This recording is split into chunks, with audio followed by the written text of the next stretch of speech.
As you know, at UN Watch, we expose abuses by international bodies, many of which are dominated by dictatorships, and we can understand why repressive governments subvert human rights. But why do so many NGOs, thinking of Western organizations like Amnesty International and Human Rights Watch, why are they turning human rights upside down? Well, it takes me back to those three things: the creedal crisis and the proliferation of bad ideas. Amnesty International, Human Rights Watch, remember their mission was centered on the rights and individual human dignity. Somewhere in the 1970s, a shift occurred away from this emphasis on individual rights. The idea of an individual human dignity is a Judeo-Christian idea. We shifted away from that to group rights, self-determination, all sorts of different groups that come on the platforms and jostle for this or that. And then the bad ideas, the so-called post-colonial narratives, indigenous rights, oppressor-oppressed, critical race theory, intersection. I mean, the list of bad ideas just keeps going and going. And so now you have organizations like the United Nations, but also Human Rights Watch, Amnesty International, and others that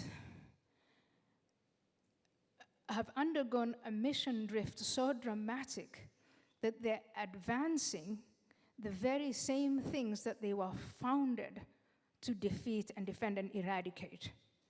So 20 years ago, it was nearly 25 years ago, I was on the board of Amnesty International in the Netherlands, and I remember having these discussions. We were talking about individual human rights, and they wouldn't let me talk about individual human rights, because if I talked about the girls, the young women who were being forced to marry or undergo female genital mutilation, etc., they would always change the subject and make it about groups. I left, but the organizations are there. And what makes it worse, what makes these NGOs, non-governmental organizations, worse, is the fact that they're accountable to no one. Governments are held accountable, and I know that they don't always do well, but at least you have the voters. You have Congress or Parliament. Businesses are held accountable by their shareholders in the markets. No one holds these NGOs accountable. Look at their output, go after them. So once upon a time you would say, if you've had so many resources, show me the impact that you have. How can I measure that more human rights have been accomplished? You wouldn't find that. You're going to find, you look at how many reports they published, how many social media hits they've had, how many performative bad ideas that they have distributed around. They'll never tell you exactly the number of people they've actually saved, the number of governments that they have turned around and convinced to have institutions that protect individual rights.